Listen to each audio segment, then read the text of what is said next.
Ano? Hornet? Ano ko po?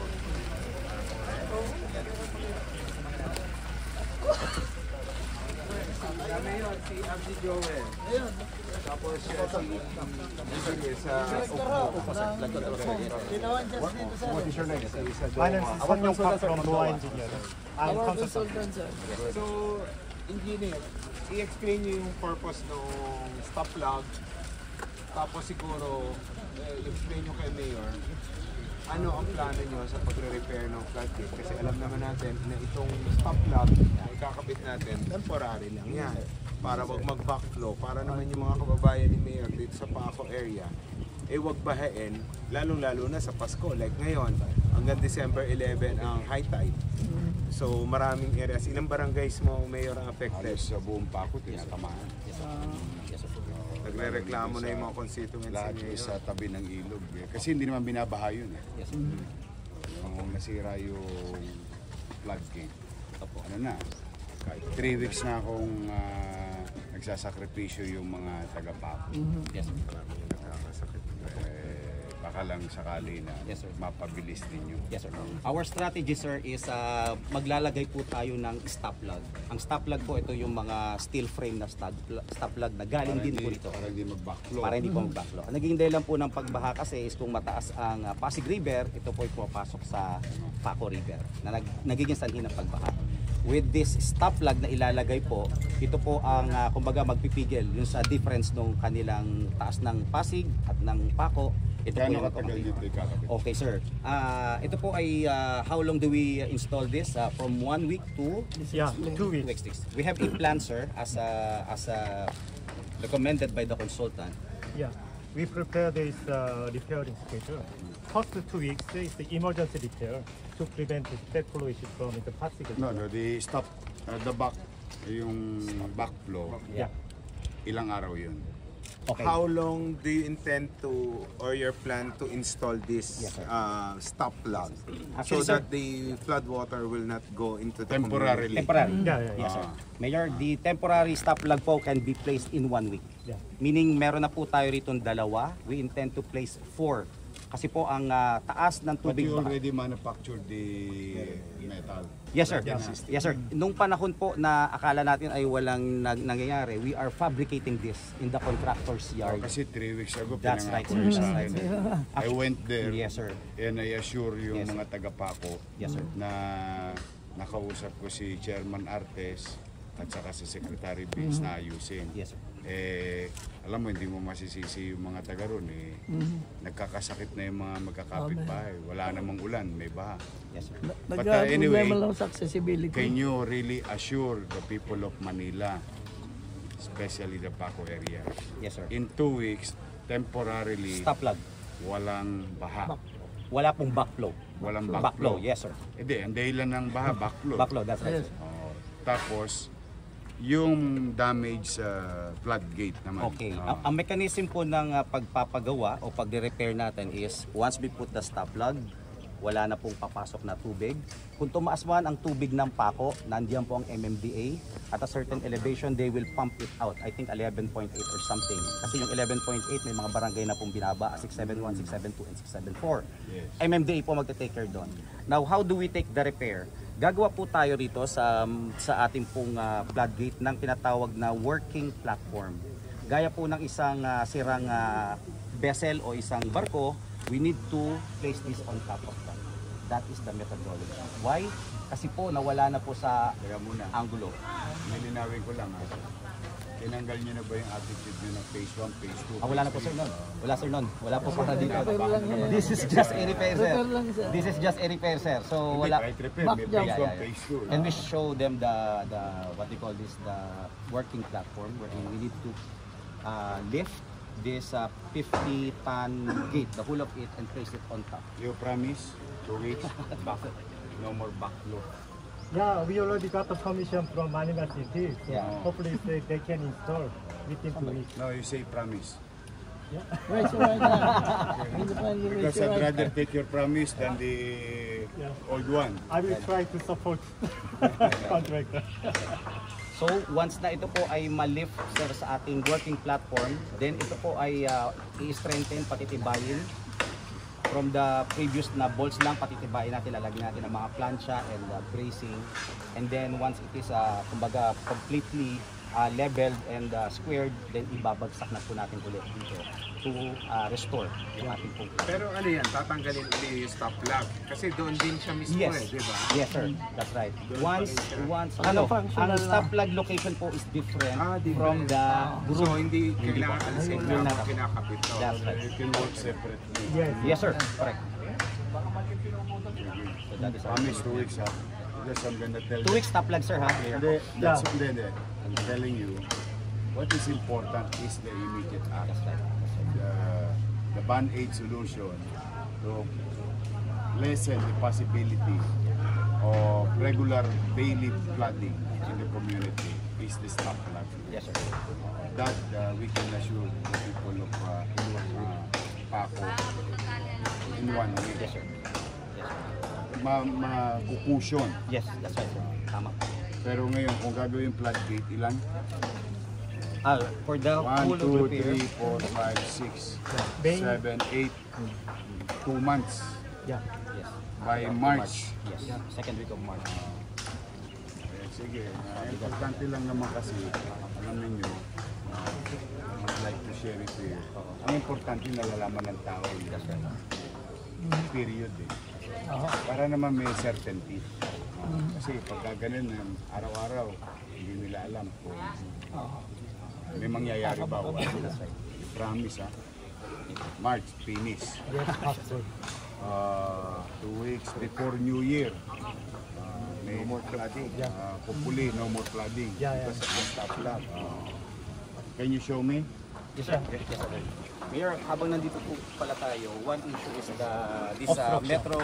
this material recovery facility by the Unilever. Kasi ang ating pong crane kailangan makalapit doon. Pumayag naman ba sila? Pumayag na po sila. As long as we will restore. Diyan tumagal po. Hindi, you cannot blame them. This That's is right. private. That's right, sir. That's right. That's right. We have to be cautious po sa pagtira. Pero ito kasi nung araw, nung nandito ang Unilever, masinop ito mag-alaga ng ilog namin dito. Itong portion na ito hanggang UN. But anyway, pumayag naman na sila. Pumayag sir, sir. We Salamat have a naman. written request and they approve. Salamat naman. Through Ingatan the nyo lang yung mga That's right, sir. nila. Hindi, babalik naman nyo yan, di ba? Yes, yes sir, yes sir. We will restore what is we will remove. Halika, pasilip mo nga. Silipin We namin can yung chairman. look at this side po. Ayun yung ano, mismo. Kita siya. Yan, talaga nasira lang.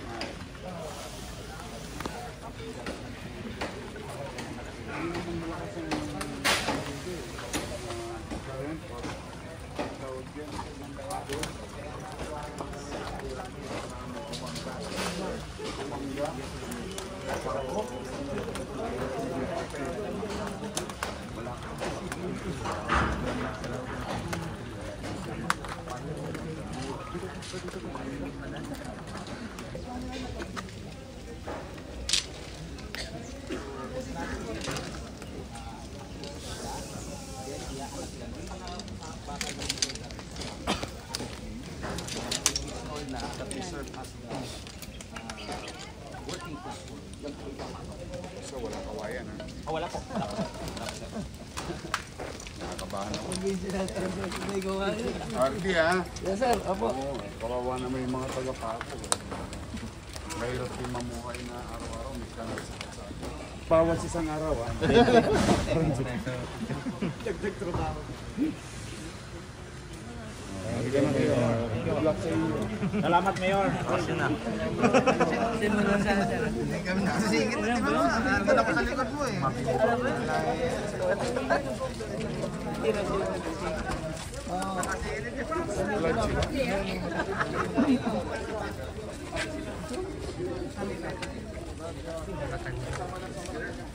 Magandang araw sa iyo, Mr. Claire at sa inyo na panood.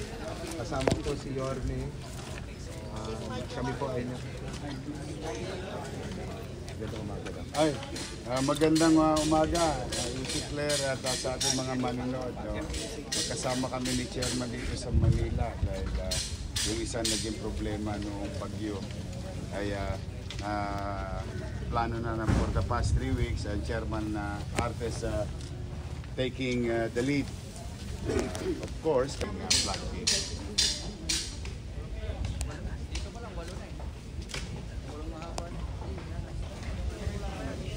Don, thank you. Thank you po sa inyo. Yusek, magandang umaga ulit. So, ito po yung stop log na kakabit natin, Yusek, temporarily para maiwasan po yung pagbaha dito sa Paco habang ginagawa yung floodgate.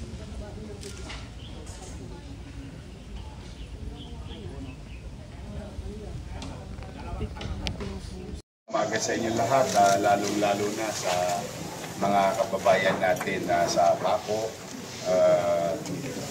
3 weeks ago, as you all know, I visited the Quirino Highway, particularly ito sa may San Andres bago dumating ng Osmeña yung ating river para luwagan yung laliman yung ating river dahil nagkakaproblema dito sa Paco dahil kahit walang ulan umaakyat yung tubig sa lupa. And at that time, I was made a promise was made to the people of Manila by DPWH that they're going to fix it in 3 weeks. And 3 weeks have passed, tuloy pa rin yung nahirapan yung mga taga-Paco na umaakyat ang tubig dahil wala pa rin nangyayari. Be that as it may, ito tayo ngayon, yung commitment nila sa atin ng MMDA at DPWH na ayusin na itong floodgate na to na nasira noong kasagsagan na bagyo.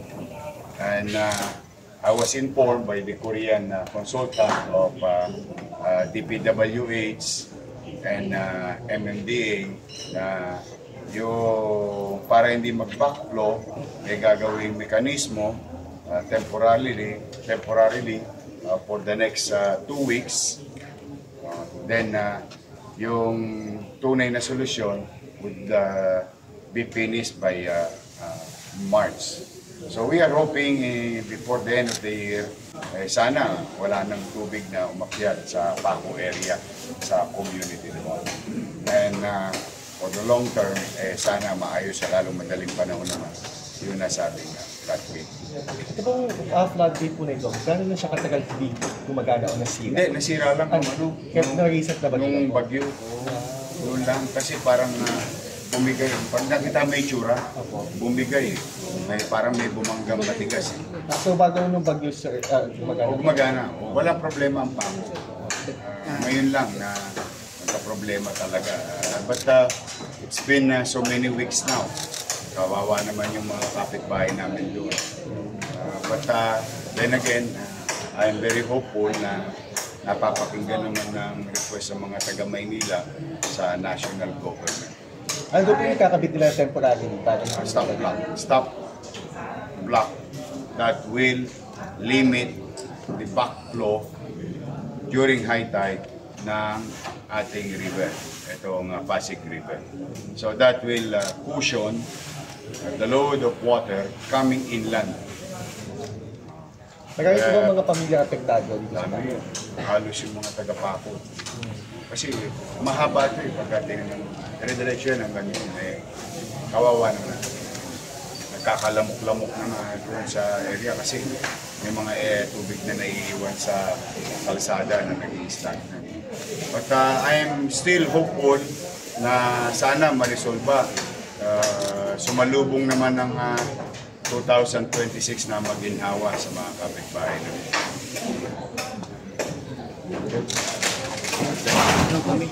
Happy birthday! Thank you, ha? Sabayan mo na si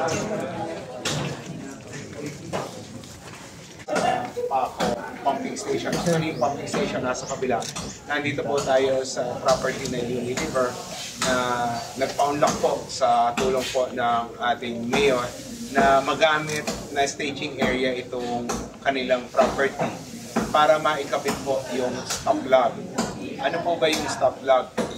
Sa ngayon po, kahit walang ulan, alam to ni Mayor at bring up sa aking atensyon na kada po high tide, tulad po ngayon hanggang sa December 11, high tide po. Pag high tide po, pumapasok yung tubig papunta sa Paco, nag-spill yan sa karsada at sa mga kabahayan. Ipapaliwanag na lang siguro ng Mayor yung detalye ng pagmamahal na nakaka-affect po sa mga kababayan. So kami po, kasama po ang DPWH, kasama po natin yung UPMO Director at yung pong Regional Director ng DPWH. Nag-usap po kami nila Secretary Dizon na ilagay muna po yung stop plug. Yung stop plug po, hindi po siya kahoy. Yun po yung bakal na nakikita niyo sa likod. Ano po ang purpose ng paglalagay ng stop plug? Yan po ay ilalagay para harangin yung tubig. Para kahit po mag-high tide sa Manila Bay, hindi po papasok papunta ng Paco yung tubig na nagkakos ng pagbaha. So, itatanong nyo naman, paano naman kung ang tubig ay galing inland? Yan naman po, ang handle niyan ay yung ating pumping station. So, nag-commit naman kayo, may ang DPWH, mamaya siguro sila na magsasabi ng timeline. Hindi lamang ng paglagay ng stop plug, kundi pati na rin yung timeline ng pag-repair. Dahil yung stop plug ay temporary solution lamang. Ang permanent solution dito ay yung pong pag-repair ng floodgate. Yorme? Sabi ko na, Chairman, we're very grateful to you, to the national government, the DPWH, at least may day one na. Ang mahirap kasi talaga, Chairman, sa pakiramdam ng mamamayan, ay yung walang prescribed period. Yung bang kahit pa paano ngayong araw na ito may maaasahan na may singilin na yung taong bayan na in the next 2 weeks baka bumaba na yung tubig and by March wala na tayong problema. So we're very grateful. Thank you to you, Chairman, to the MMDA family and DPWH. Thank you sa inyo. Antabayanan na lang namin. Session na kayo, lagi ako umiikot. Baka makita ko lang ginagawa. I-report ko sa iyo, RT. Kailangan araw-araw. Kasi buhay ng tao ang pinag-uusapan natin. Tayo naman ang malagay sa katayuan ng mga taga-Paco, kalusugan nila ng mga apo-anak nila. We really have to hurry. Thank you very much sa inyo. So, nasabi mo na ba yung timeline? Director, na-upmo natin? Opo. Meron pong dalawang bagay na gagawin para po sa ating pong pagkukumpini nitong ating pong Paco floodgate. Unang-una ay tinatawag na emergency works. Ang emergency works po ito ay kinakailangan upang mapanatili ang tubig, yung level ng tubig ng Paco na hindi po naapektuhan ng Pasig River. Ito po ang paglalagay ng stop plug. Yan po ang emergency work. Meron po tayong 4 na stop plug na ilalagay dyan and it will start now. Ito lang po ang ating nagiging constraint ngayon. Gawa ng yung crane po natin doon kailangan ay magposisyon pinakamalapit doon po sa ating paglalagyan upang hindi po ito bumaliktad o tumahog. Ang paglalagay po ng emergency work na stop plug ay 2 linggo. Ito po ay magagawa natin na mas maaga kung maalis po natin ito na maalis natin. Meron naman po tayong permiso na mula sa Unilever na atin po itong aalisin at ibabalik na lang natin kung kinakailangan. Pangalawa ay yung pagkukumpuni mismo ng floodgate. Ito po ay isang napakalaking floodgate. In fact, ang Paco floodgate, ang pinakamalaking floodgate sa lahat ng mga pumping stations. So ito po ay 50 tons. Kung inyo pong susumahin, ito po ay 50,000 kilograms. Ito po ay hindi basta-basta na trabaho. Ang gagawin po, ayon sa ating consultant na Koreano, tayo po ay gagawa ng tinatawag natin na work shoring. Ito po yung iaangat natin ang floodgate, ipapatong doon at ito po i-level natin para maibalik natin. Ang tanong, gaano katagal po ito gagawin? Sa ngayon po, nailagay na natin ang yung pinakapundasyon ng shoring habang yung 2 linggo po ay dumaan, walang ginagawa ang DPWH. Kami po ay gumagawa na ng stop plug at nailabaon na po ang shoring. Ito po ay pagtitibayin natin ang pag-angat, paglagay sa shoring at pagkumpuni ng buo, including paglagay ng mga bracing ay tatagal po ng 3 buwan. So kung ngayon po ay Desyembre hanggang gitna ng Marso, ito po ay matatapos. Jorge and Chairman. Thank you. Salamat. Salamat. At makakaasa yung mga kababayan natin na hopefully bago magpasko ay walang tubig sa kanila, di ba, Yorme? Kawawa naman yung ating mga kababayan na magpapasko na may tubig sa kanilang mga tahanan. Salamat. Salamat. Commerce. Diba? Ibig sabihin, sign up for that program. Ito pag ano yung mga taga-dako. Yan yung bakal na yan. Yung bakal na nasa temporary lang daw po yan. Traffic cannot be caught, but you can manage. It's always about management. Boss, sinabi ko rin yung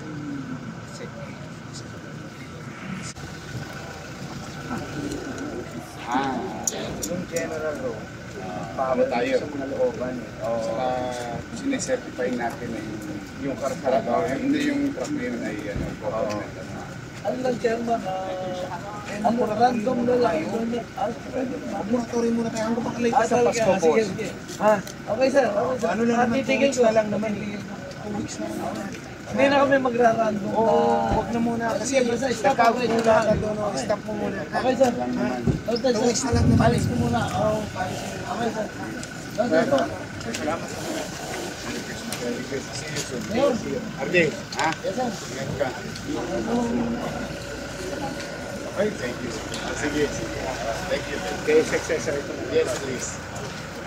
Chairman. Kasi, Laboratory muna tayo. ako pang system. Sabi na ako, kahit paano matagawa yung mga nakatao. Kaya naman